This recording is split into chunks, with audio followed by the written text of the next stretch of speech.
Emergency number 112 మీకు అత్యవసర సహాయం అవసరమైనప్పుడు, ఉదాహరణకు మీ ప్రాణానికి తక్షణ ప్రమాదంలో ఉన్నప్పుడు లేదా ఎవరైనా తీవ్రంగా గాయపడి తక్షణ వైద్య సహాయం అవసరమైతే లేదా మీరు దాడి, హత్య, దోపిడీ లేదా ఒక తీవ్రమైన నేరాన్ని చూసినప్పుడు.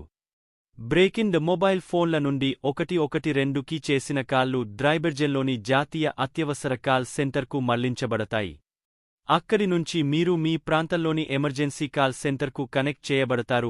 ద ప్రీపెయిడ్ క్రెడిట్ లేదా చెల్లుబాటు అయ్యే కార్డ్ లేకుండా కూడా మీరు ఎల్లప్పుడూ 112కి చేరుకోవచ్చు.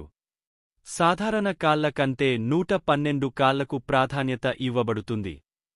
కాల్ డిస్కనెక్ట్ చేయబడితే, ఆపరేటర్ కాలర్ ఆష్కాస్ సహాయంతో మీకు తిరిగి కాల్ చేస్తారు. మీ ఫోన్లో సిమ్ కార్డ్ లేకపోయినా ఇది చేయవచ్చు. ద మొబైల్ నెట్వర్క్ ప్రొవైడర్లు ఎల్లప్పుడూ 112కి కాల్ చేస్తారు. మీరు మీ స్వంత ప్రొవైడర్ యొక్క మొబైల్ నెట్వర్క్కి కనెక్షన్ చేయవలసిన అవసరం లేదు. 4T నెట్వర్క్ల వినియోగదారులు 112కి కాల్ చేయడానికి ఎక్కువ సమయం వేచి ఉండవలసి ఉంటుంది. ఎందుకంటే 4T ప్రస్తుతం డేటా కోసం మాత్రమే ఉపయోగించబడుతుంది. 112తో వాయిస్ కనెక్షన్ పొందాలంటే ఫోన్ 3T లేదా 2T నెట్వర్క్కి తిరిగి మారాలి. దీనికి కొన్ని సెకన్లు పట్టవచ్చు. సాధారణంగా చెప్పాలంటే, మీరు 112కి టెక్స్ట్ చేయలేరు లేదా మీకు అత్యవసర సహాయం అవసరమైతే టెక్స్టింగ్ లేదా చాట్ సేవలను ఉపయోగించడం సాధ్యం కాదు. అయితే, కాలర్ల ప్రత్యేక సమూహాలు పరిమిత సందర్భాల్లో ఈ సేవలను ఉపయోగించవచ్చు. ఈ ఎంపికను సాధారణ ప్రజలకు విస్తరించేందుకు ప్రణాళికలు రూపొందిస్తున్నారు. మీరు అంబులెన్స్ కోసం 112కి కాల్ చేస్తే, మీరు మీ ప్రాంతంలోని అంబులెన్స్ సేవల కోసం అత్యవసర కాల్ సెంటర్కు ఫార్వార్డ్ చేయబడతారు. ఎమర్జెన్సీ అంటే ఏమిటో ఆపరేటర్ ఖచ్చితంగా అడుగుతాడు. అతను లేదా ఆమె అంబులెన్స్ను పంపాలా వద్దా అని నిర్ణయిస్తారు మరియు అలా అయితే, ఏ మోడ్లో ప్రతిస్పందనను పంపాలి. అంబులెన్స్ సిబ్బందిలో పారామెడిక్స్ మరియు డ్రైవర్ ఉంటారు.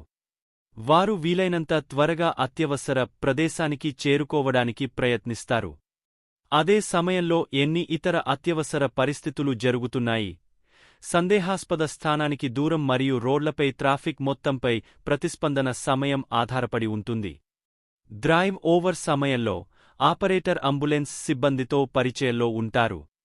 మీరు అంబులెన్స్ కోసం ఎదురు చూస్తున్నప్పుడు, ఉదాహరణకు ఎలా నిర్వహించాలనే దానిపై ఆపరేటర్ మీకు సూచనలను కూడా అందించవచ్చు. చేరుకున్న తర్వాత అంబులెన్స్ బృందం పరిస్థితిని అంచనా వేస్తుంది.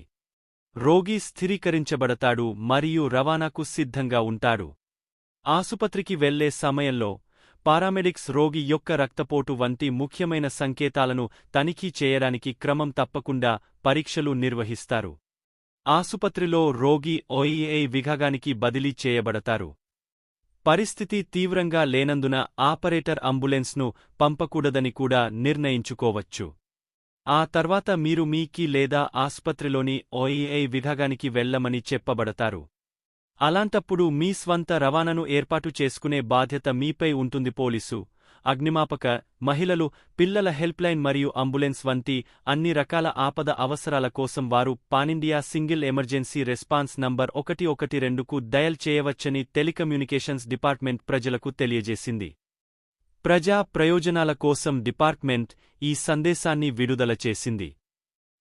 ఎమర్జెన్సీ రెస్పాన్స్ సపోర్ట్ సిస్టమ్ (ఈఆర్ఎస్ఎస్) వెబ్సైట్కి లాగిన్ చేయడం ద్వారా కూడా అత్యవసర సేవలను ఆన్లైన్లో యాక్సెస్ చేయవచ్చు. ఈఆర్ఎస్ఎస్ వెబ్సైట్లో, మీరు అత్యవసర ఇమెయిల్ను పంపవచ్చు లేదా అత్యవసర నివేదిక కేంద్రం (ఈఆర్సీ)కి హెచ్చరికను పంపవచ్చు. 112 ఇండియా మొబైల్ యాప్ను హోం వ్యవహారాల మంత్రిత్వ శాఖ గూగుల్ ప్లేస్టోర్ మరియు ఆపిల్ స్టోర్లో కూడా ప్రారంభించింది. ఇది మహిళలు మరియు పిల్లల కోసం ప్రత్యేక ఆ ఫీచర్ను అందిస్తుంది.